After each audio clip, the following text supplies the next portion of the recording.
Bonjour communauté Éco-Critique, ici Kim et aujourd'hui, on regarde comment utiliser la couleur à notre avantage.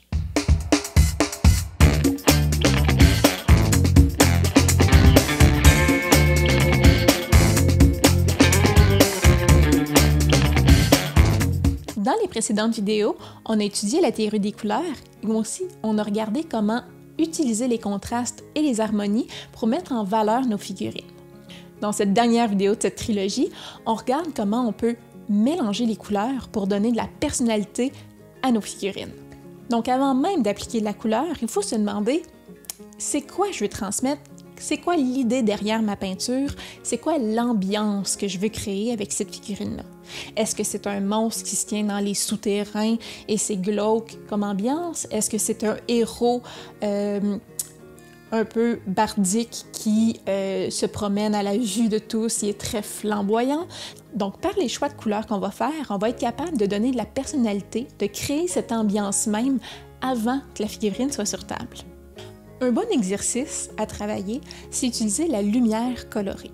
Avec mon ambiance ici présentement, vous pouvez voir la lumière du jour, qui est un blanc assez clair, assez froid, et la lumière qui vient de la pièce, qui est une lumière plus jaune, plus chaude. En jouant avec ces teintes-là dans nos lumières, une lumière plus bleutée ou une lumière plus jaune, on peut créer cette ambiance-là de rigidité ou au contraire de chaleur sur nos figurines.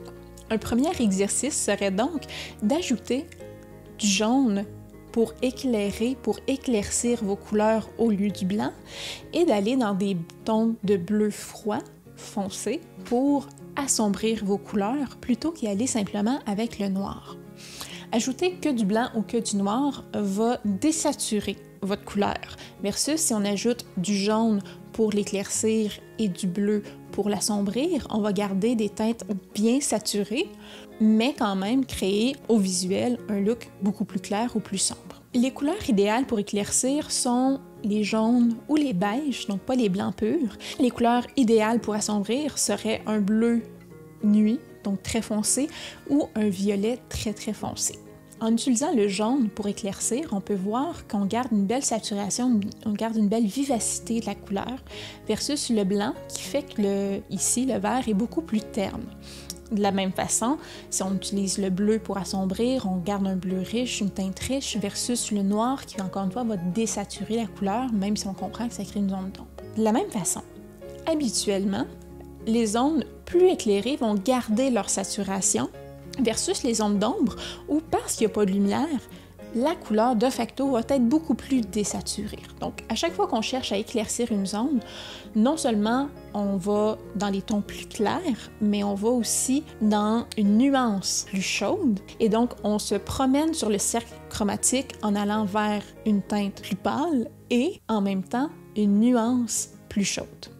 De la même façon, quand on veut être dans les ombres, on va aller dans une teinte plus sombre et dans une nuance plus froide pour garder un dynamisme sur notre figurine quand on essaie de faire un dégradé de noir au blanc, parce qu'on va finir par avoir des pièces d'équipement qui sont noires ou blanches.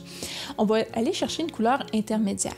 Au lieu de passer du noir au gris moyen au blanc, on va passer par un petit détour dans le milieu pour donner une caractéristique à notre couleur. Donc, on peut passer du noir au bleu froid au blanc, ou on peut passer du noir au marron au blanc. Donc, l'idée, c'est qu'on va donner une teinte, une personnalité à notre dégradé de noir ou blanc pour, encore une fois, donner de la personnalité à notre figurine. Donc, quelques exercices pour vous, si ça vous intéresse, pour apprendre à maîtriser ces concepts-là. Premièrement, c'est la prochaine fois que vous faites des zones de lumière, des zones d'ombre, donc des highlights ou des ombrages sur votre figurine, remplacez le blanc par une couleur.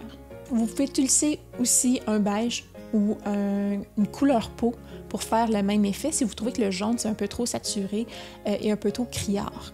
Ce qui est intéressant à savoir aussi, c'est que si vous voulez désaturer une couleur, mais la garder intéressante, pas simplement grise, vous pouvez ajouter la couleur opposée sur le cercle chromatique à cette couleur-là. Par exemple, je veux un bleu davantage éteint pour faire une veste sur un personnage. Si je fais juste ajouter du blanc, du noir ou du gris, je vais avoir un bleu un peu plus acier, un bleu éteint, oui, mais il va être désaturé, puis c'est pas nécessairement ça que je cherche à aller chercher. Donc, ce que je peux faire, c'est d'ajouter une pointe de orange à mon bleu pour ternir la couleur, rendre le bleu moins flamboyant. Et c'est possible de faire ça avec toutes les couleurs du cercle chromatique. Si je veux prendre un rouge et le rendre moins flamboyant, je peux mettre une pointe de vert. Il faut tout le temps imaginer dans notre cercle chromatique que si on passe d'un extrême d'une couleur à son opposé, je vais tout le temps désaturer de plus en plus ma couleur, la rendre de plus en plus terne, je devrais dire, jusqu'au milieu où on va avoir une espèce de brun très désaturé.